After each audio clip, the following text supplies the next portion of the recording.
jagongan manang Tuhan tiada di jagongan manang Tuhan tiada Josi nang gunung piagan Josi nang wong pardiagan Josi nang wong wiji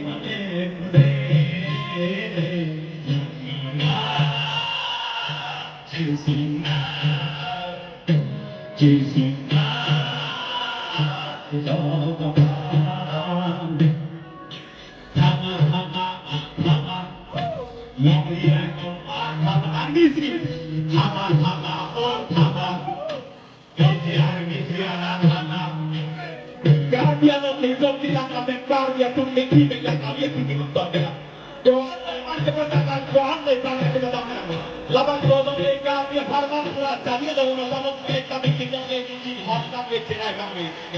Lagi orang ini tahu bisa korban tahu. Kami punya ibu bapa itu lebih kita kok. Kibirlo, punah kami punah. Cari alo malam kapano, jangan lagi kami alo.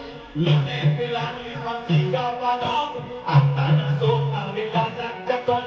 Bote bini itu punah, bote bini sakor mano, bote bini